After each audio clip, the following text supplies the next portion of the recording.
But we all know that the next-gen consoles came out only a year ago, and even if so, not a lot of people, at least the ones I know, got them. And if they did, they say that it was really hard or just really expensive. Well, while we're on that topic, let's just talk about the new games that are coming out soon that make us want to get the new consoles even more. That's a good idea, right? Looks like Nintendo finally decided to make a new Pokemon game, aka Pokemon Diamond and Pokemon Pearl. Now, judging from the trailer, this is going to be different from the other Pokemon games, considering that now you won't need to actually fight the Pokemon to catch them, and it'll be more like a free roam game other than the old school, the way they've been doing it for basically every other Pokemon game, and I'm overall really excited for this. Now, the entire gaming community practically knows what this game is, and that game would be Battlefield 2042.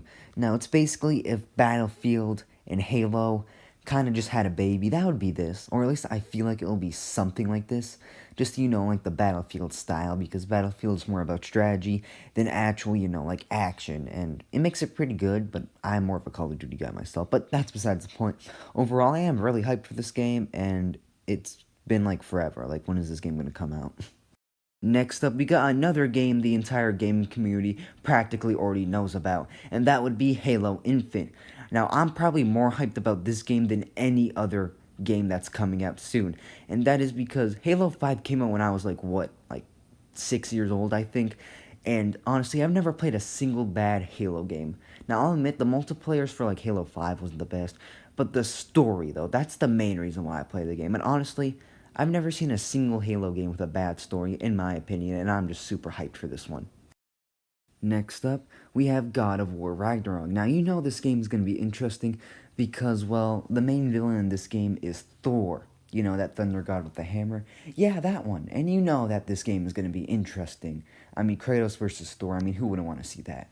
Next up, we have Spider-Man 2, or I guess you could call it Spider-Man 3, but, the name's Spider-Man 2. And this game's not only going to have Peter Parker Spider-Man and Miles Morales Spider-Man, but the main villain is going to be Venom. Now, the only bad thing is that I'm pretty sure this game isn't going to be co-op, which kind of sucks, but other than that, though, this game's definitely going to be awesome. Next up is the best race car game of all time next to Mario Kart, Forza Horizon 5. Now, the preview for this game should already be out, and it looks amazing. Like, the graphics are amazing, and it has cool cars, and, well, there's just a ton of stuff you can do in it. Now, everyone wanted it to take place in Japan, and even though it took place in New Mexico, it's still going to be really cool. Next up, we have a game called Gotham Knights.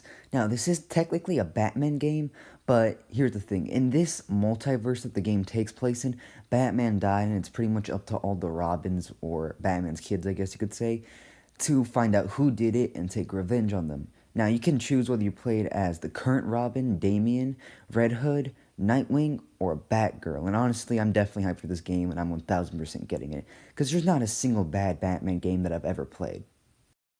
Next up, we have Dying Light 2, and personally, this game needs more hype. I mean, Dying Light 1 was definitely underrated. It had good story, good graphics, and it was basically like Geometry Dash mixed in with a first-person zombie shooter, and overall, it was really good, and I expect the same thing coming in from this game. Last, and certainly not least, is Rainbow Six Extraction.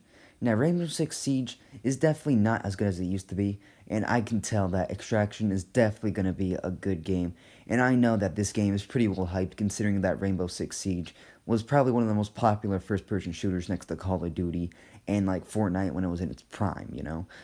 Anyways, that's all I have for you guys today, so see you all next time, and have yourselves a very good day.